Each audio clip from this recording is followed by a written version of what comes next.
They say there are cemeteries that keep time differently. Places where the soil doesn't just hold memory, it predicts it. Where the names carved into headstones don't belong to the past, but the future. These are not legends passed down from elders. These are not stories softened by centuries. These are discoveries made by the living, who for a brief moment stumbled into a space that remembered them before they ever arrived. It begins, as it often does, with something innocent. A walk through the woods, a shortcut across forgotten land, a dog pulling its owner off the trail, and then a clearing. Silent, undisturbed. Too symmetrical to be natural. Rows of stones half buried under moss and ivy, with names that feel strangely familiar. Not because you know them, but because something in you remembers them, like a dream you forgot the moment you woke up. Some of the stones are blank, others are etched in crisp, untarnished script, untouched by time. No dates of birth, only a name, and a date of death that hasn't happened yet. A date that, when remembered, will begin to make things unravel. What do you do if you find your own name? Some people run. Others try to laugh it off, to rationalize it as coincidence or a prank. But the unease doesn't fade, because deep down, you know that a cemetery is not a prank. It doesn't play, it remembers. And when it calls you by name, it isn't guessing, it's reminding you. The locals won't talk about it. Maps show nothing. The nearest chapel denies any knowledge. But if you press hard enough, ask the right person on the wrong night, you'll hear whispers about the plot that writes itself, a place where tombstones appear overnight. Sometimes with names no one recognizes. Sometimes with names people haven't spoken in years. And once in a while, with a name that doesn't mean anything to you. Not yet. But it will. Because some stones aren't warnings. They're invitations, proof that something outside of time has already chosen the ending, long before you read the first chapter. You don't find this place by accident. You're led there, when you're ready to remember. And so we ask, who decides what gets buried, and when? Welcome to Tales from the Forbidden Library. If you feel something pulling at your name, if this story gives you the sense that something already knows how yours ends, share your trace with us. Because the most dangerous graves are the ones you haven't heard of yet, but are already waiting. Part 1.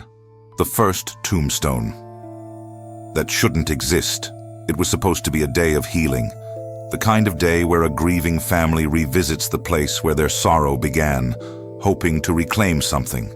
A memory, a moment, even just a little air to breathe without breaking. The Lascaris family had lost a child 2 years prior, a stillbirth that had nearly torn the mother apart. But after months of therapy, prayer and silence, they chose to take a weekend trip through the countryside of Western Thessaly. Not to forget, but to forgive. The road they took wasn't marked. It veered left off an olive grove path and curved gently downhill, where the trees grew thinner and the mist began to settle unnaturally low. They weren't planning to stop, but their youngest son Milo asked for a bathroom break and ran into the woods before anyone could protest. His voice came moments later, not in panic, but in quiet awe. "There's writing on the rocks," he called, "like gravestones." At first, they thought it was just a forgotten war cemetery. Greece is full of them, especially in the remote hill country. But when the mother stepped into the clearing, the breath left her body. She fell to her knees in front of one of the stones, pale and clean as if carved yesterday. There was a name on it, Iris Lascaris. No birth date, only one line beneath the name.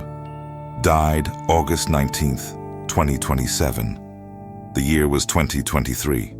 They had never told anyone the name Iris. It had been chosen in private, written in a hospital form, whispered in the delivery room through tears and pain. They hadn't spoken it aloud since. Not even Milo knew. The father tried to reason with it. "It must be coincidence," he said. "A strange echo of our grief." But when he took a photo with his phone, the name didn't appear. The stone was blank. He tried again. Still blank. But when he lowered the phone and looked with his own eyes, the name was there. Crisp. Untouched. Waiting. They left in silence. That night, the mother woke with a start. She had felt something press against her chest in her dream. Not painful, but insistent. A pressure like someone gently pushing her back down into bed. She looked over at her sleeping husband and saw something even more disturbing. Milo was sitting upright at the foot of the bed, whispering the name Iris to himself over and over. When she asked him why, he said, "She told me to remember it. She said she's coming soon." They left the countryside the next morning. They never returned. But in 2026, almost a year before the date on the stone, she found herself pregnant again. And when the doctor showed her the ultrasound, she wept, because she knew the child's name. Not by choice, not by tradition, but because it had already been written. The child was born in spring. They named her Iris. The gravestone, as far as they knew, still stands in that forest, but they've never gone back to check. Some memories, once unearthed, have their own momentum. And when your name, or the name of someone you love, appears in stone before it belongs to anyone, the future doesn't feel like a path anymore. It feels like a script. Part 2. The man who dreamed of his grave and found it. They called him Lucas Petrov, though no one could find proof of where he came from. He arrived in the Romanian town of Danishti in the winter of 1994, carrying nothing but a worn leather journal and a cracked compass that never pointed north. He was quiet, polite, and unsettlingly precise. He would speak only when spoken to, answer every question directly, and always return the same way he came, as if following an invisible path only he could see. The villagers first noticed something was strange when Lucas started asking about graves. Not the freshly dug ones, not those tended by family. He wanted to know if there was a place where people had been forgotten, if there were headstones no one visited, names that meant nothing anymore. He phrased it kindly, even apologetically, but the request hung over every conversation like mist on the riverbank. One afternoon, the local priest, Father Nicu, offered to take him to the oldest corner of the cemetery, a place mostly reclaimed by weeds and tree roots. Lucas said thank you, then added something that chilled the priest to the bone. "I believe my grave is already there. I just haven't lain in it yet." At first, Father Nicu thought it was the rambling of a troubled mind, but Lucas was clear. He had seen the grave in his dreams, every month, without fail, since the age of 13. He described it in impossible detail: a fractured marble cross tilted slightly to the left, a rust-colored vine growing across the bottom, and a stone with a name that felt familiar only after waking. Lucas never shared the name. He said speaking it out loud might make it real too early. When they reached the forgotten corner of the graveyard, the priest walked ahead, leading the way. He had only taken a few steps into the overgrown patch before Lucas stopped behind him, frozen. The air shifted. Birds stopped singing. And when the priest turned around, Lucas was already kneeling at a stone that hadn't been there the week before. There it was, cracked, tilted, half swallowed by moss. The name was carved in faint but deliberate strokes. The dates? Empty. But the surname was unmistakably Petrov. And on the back of the stone, hidden behind the crooked cross, was the symbol etched into Lucas' journal. A circle with 2 vertical lines running through it, like an hourglass without sand. He didn't ask questions. He didn't cry.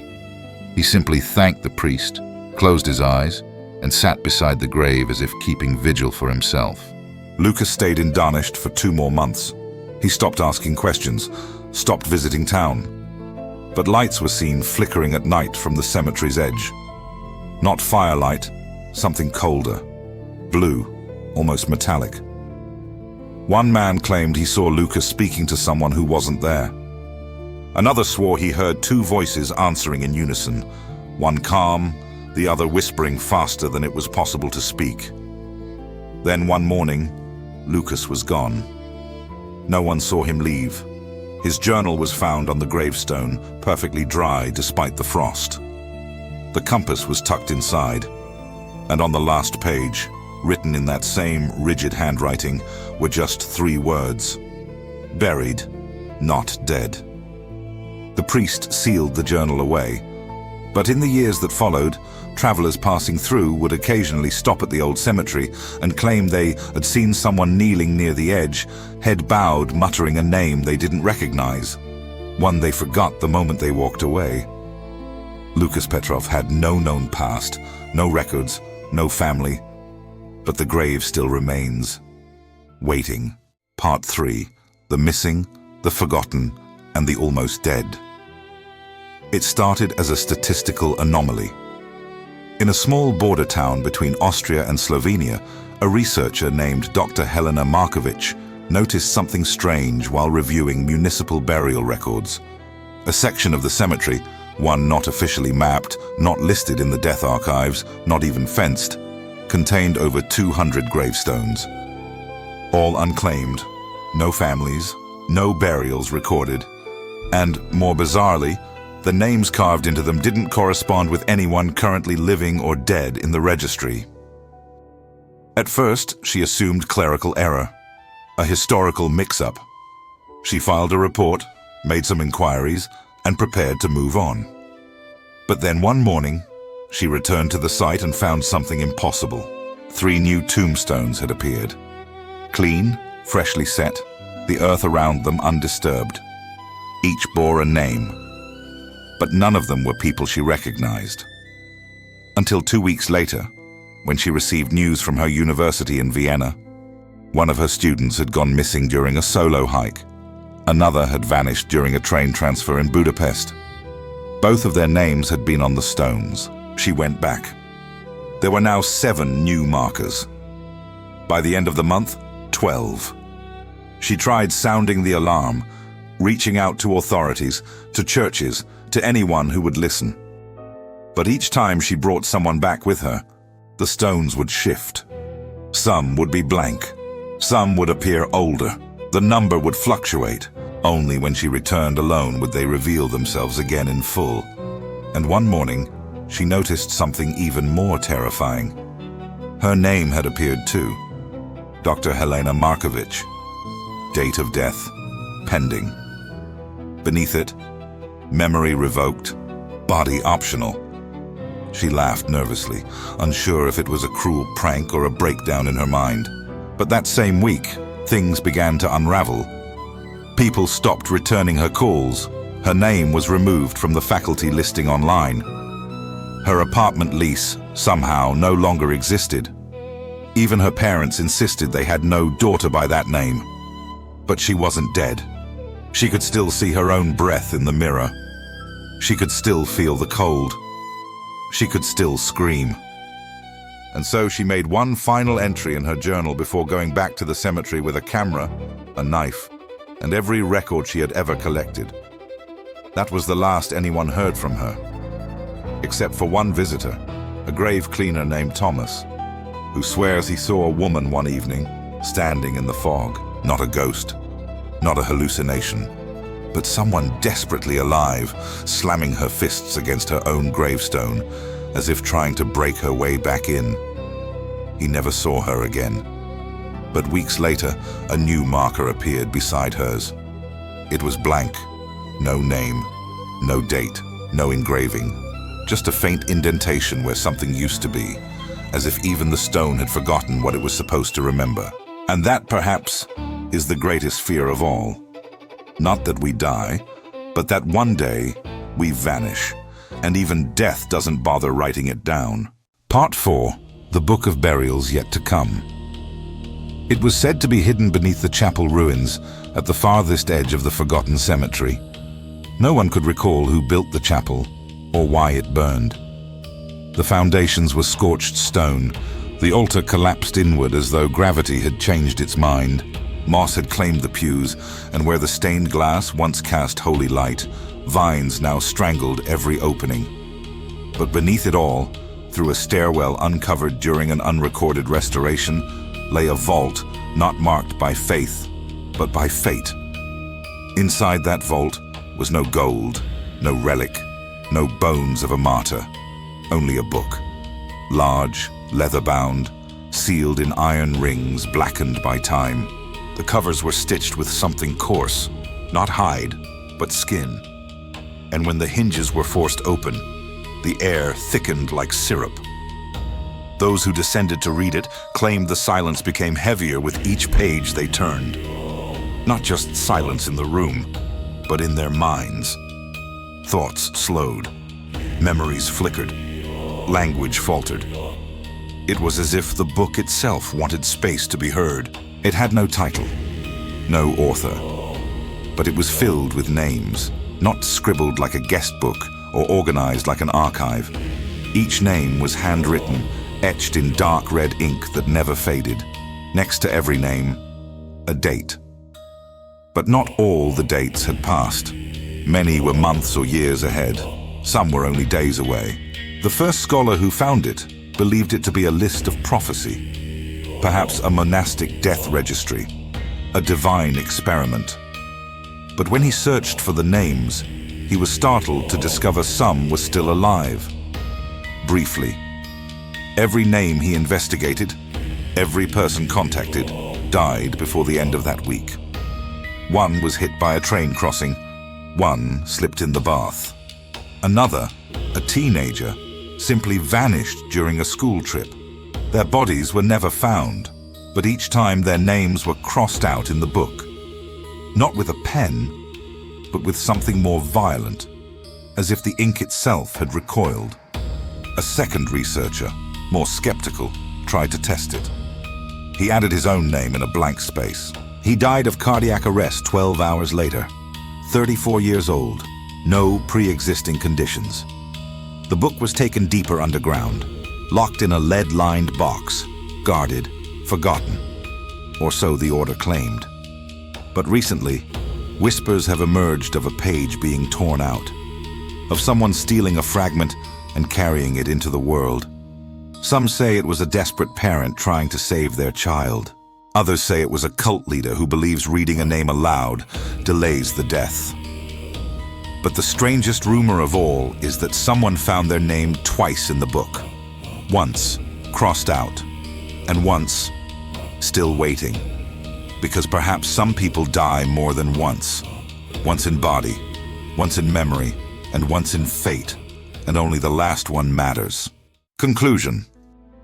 We like to believe that death comes when it's supposed to, that it arrives in a way that makes sense, the end of a line, the final chapter of a story we got to write ourselves.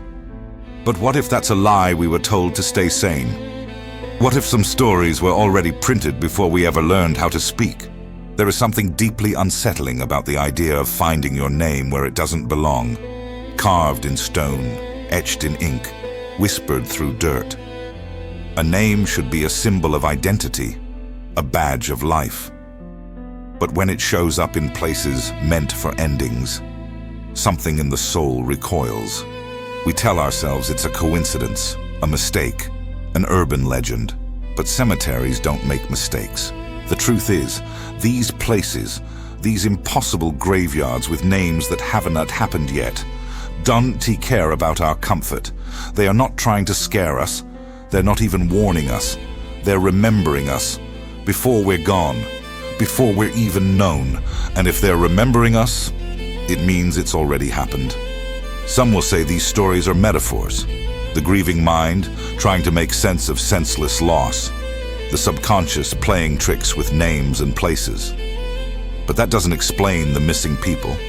It doesn't explain the disappearing memories. It doesn't explain why those who visit alone never come back the same, or at all. We tend to think of death as an event, but what if it's a place, a location that writes its own guests into the ledger, not after they've arrived, but so that they will? And if your name ends up there, even if you've never heard it before, even if you haven't become that person yet, The story has already been written. The grave doesn't wait for you to die. It simply waits for you to remember who you were always meant to be. So next time you walk through an old town and feel something ancient stir, or see a tombstone with no dates, no flowers, and a name that sends a strange shiver down your spine, or dream of a grave you've never seen, in a place you've never been, but wake up knowing exactly where it is. Ask yourself, is the future waiting for you? Or has it already been buried, with your name carved across the stone?